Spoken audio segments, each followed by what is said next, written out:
warahmatullahi wabarakatuh. Selamat pagi anak-anak. Bagaimana kabar kalian hari ini? Semoga dalam keadaan sehat semua ya. Nah, sebelum Ibu memulai pembelajaran pada pagi hari ini, Ibu ingin mengabsensi kehadiran kalian terlebih dahulu ya. Silahkan kalian isi form kehadiran yang sudah Ibu berikan melalui grup BA ya anak-anak.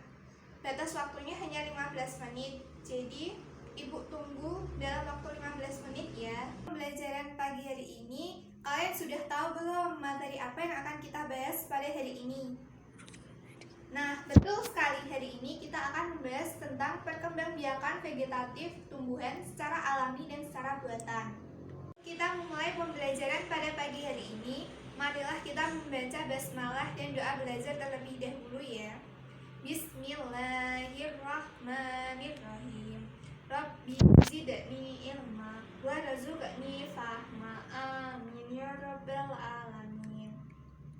Selanjutnya, tujuan pembelajaran pada pagi hari ini yaitu yang pertama, siswa dapat membuat media pembelajaran yang kreatif dan dapat berpartisipasi aktif untuk membuat media pembelajaran tersebut.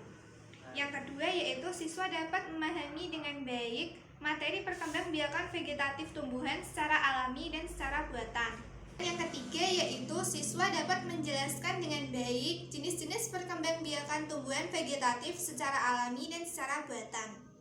Vegetatif tumbuhan secara alami terdiri dari 8. Yang pertama yaitu akar tinggal, yang kedua ada spora, ketiga umbi lapis, yang keempat umbi batang, kelima ada umbi akar, dan yang keenam itu ada geragi, dan ketujuh ada tunas, dan yang terakhir yaitu tunas adventif.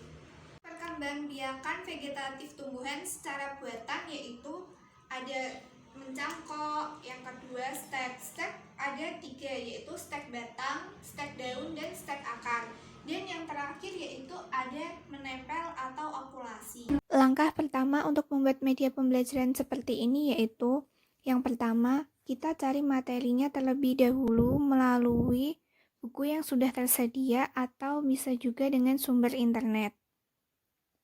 Setelah kita mendapatkan materi tentang perkembangbiakan tumbuhan secara vegetatif alami dan vegetatif buatan, kita bisa merubahnya atau mengedit sesuai keinginan kita di dalam Word. Setelah itu, kita bisa ngeprint materi tersebut. Setelah di-print, langkah selanjutnya yaitu kita potong sesuai gambar yang sudah kita tentukan di Word tadi. Sebisa mungkin potongannya rapi ya, agar gambar terlihat lebih menarik. Langkah ketiga yaitu saya menyiapkan alat dan bahannya, berupa kalender bekas dan beberapa spidol agar terlihat lebih menarik. Langkah yang keempat yaitu saya memasukkan materi yang sudah dipotong tadi ke dalam amplop-amplop misteri yang sudah saya siapkan. Setelah kita mengambil isi materi dalam amplop tersebut, maka diharapkan siswa dapat menempelkannya pada papan materi ini. Kurang lebih tampilannya seperti ini setelah materi ditempelkan. Materi perkembangbiakan tumbuhan vegetatif secara alami yaitu yang pertama, akar tinggal. Batang yang tumbuh menjalar dalam tanah atau biasa disebut dengan akar tinggal, akar limpang, atau akar tongkat. Contoh dari tumbuhan yang berkembang biak dengan cara akar tinggal yaitu lengkuas, jahe, kunyit, temulawak, dan sejenisnya. Yang kedua yaitu spora. Spora adalah inti sel yang berubah fungsi menjadi alat perkembangbiakan. Contoh tumbuhan yang berkembang biak dengan cara spora adalah tanaman paku. Pada tanaman paku, spora dibentuk pada daun. Spora terletak pada kotak spora yang berkumpul di dalam sorus yang merupakan kumpulan kotak spora. Sorus terletak di tepi bawah daun yang berupa seperti bintik-bintik kecoklatan. Saat spora pecah, maka spora akan keluar dan jatuh pada tempat yang cocok. Barulah akhirnya tumbuh tanaman paku yang baru. Yang ketiga yaitu umbi lapis. Umbi lapis adalah daun yang berlapis-lapis dan tebal sehingga membentuk seperti batangnya. Pada bagian dasar akan tumbuh akar yang berserabut.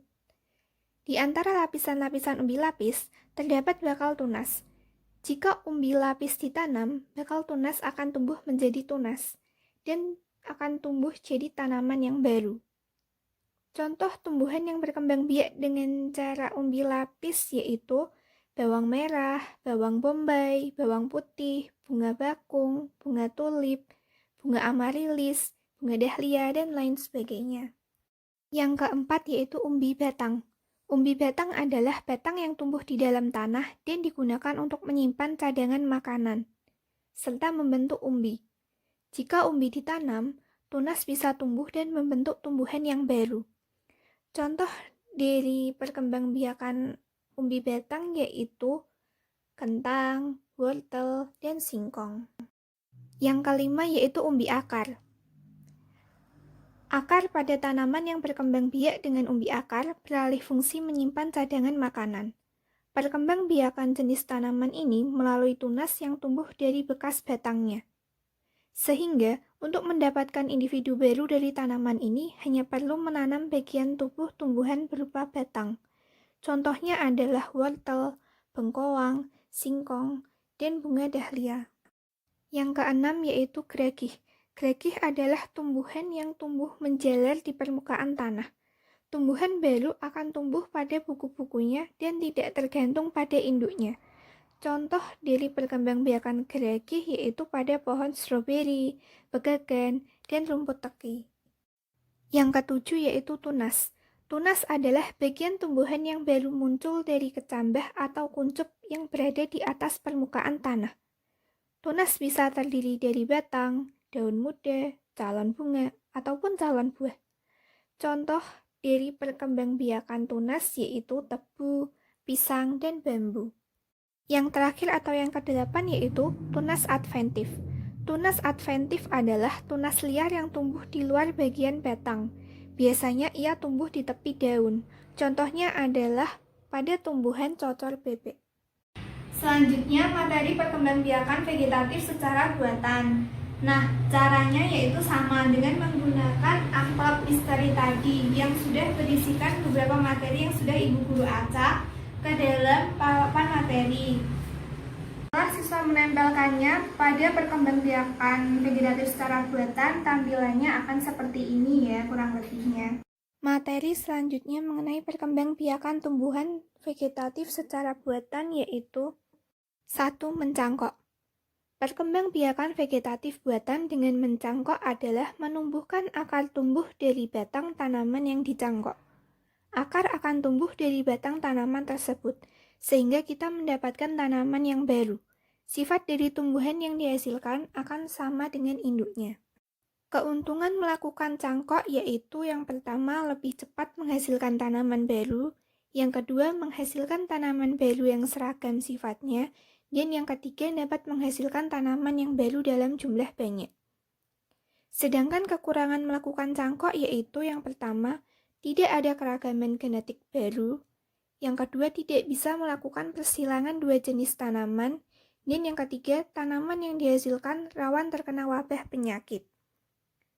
Contoh tumbuhan yang bisa dicangkok adalah tumbuhan berbuah yang memiliki kambium dan ranting yang lurus, seperti jambu air, mangga, alpukat, sawo, rambutan, dan lain-lain. Perkembangbiakan vegetatif secara buatan yang kedua yaitu stek. Stek adalah metode perbanyakan tanaman dengan menggunakan potongan tubuh tanaman tersebut. Bisa terdiri dari akar, daun, dan batang. Metode ini termasuk perkembangbiakan dengan cara vegetatif yang berarti tanpa melakukan perkawinan. Cara seperti ini lebih mudah jika dibandingkan dengan cara perkembangbiakan vegetatif yang lain. Stek dibagi menjadi 3, yaitu stek batang, stek daun, dan stek akar. Stek batang adalah cara yang sering digunakan. Bagian tanaman yang biasa digunakan untuk stek batang ialah potongan batang yang memiliki ruas-ruas atau mata yang kemudian dapat menumbuhkan tunas baru. Stek batang terdapat 4 jenis, yaitu berkayu keras, setengah keras, kayu lunak, dan golongan herba. Stek daun.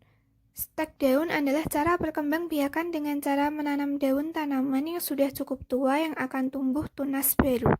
Jenis tanaman yang umum di stek adalah tanaman hias seperti cocor bebek dan begonia serta bunga bilu. Bagian daun yang bisa dipakai untuk bahan stek ialah berupa helaian daun atau beserta tangkai daunnya. Akar dan batang akan tumbuh pada bagian daun yang terpotong, sedangkan bagian daun tersebut tidak akan berkembang menjadi tanaman yang baru. Stek akar. Stek akar umumnya dilakukan dengan cara disemai sejajar dengan permukaan tanah atau sedikit masuk ke dalam tanah atau media tanam. Contoh tanaman yang bisa di stek akar adalah tanaman apel, sukun, stroberi, dan beberapa jenis tanaman hias. Perkembangbiakan vegetatif secara buatan yang ketiga yaitu menempel atau okulasi. Menempel atau yang biasa dikenal dengan sebutan okulasi adalah cara menghasilkan tanaman baru dengan menempelkan tunas muda pada ranting atau batang tanaman induk. Tujuan dari okulasi adalah menggabungkan dua sifat tanaman yang berbeda dari dua jenis tanaman. Contohnya yaitu jeruk nipis, kakao, belimbing, alpukat, dan lain-lain. Sekian dari saya, kurang lebihnya mohon maaf. Wassalamualaikum warahmatullahi wabarakatuh.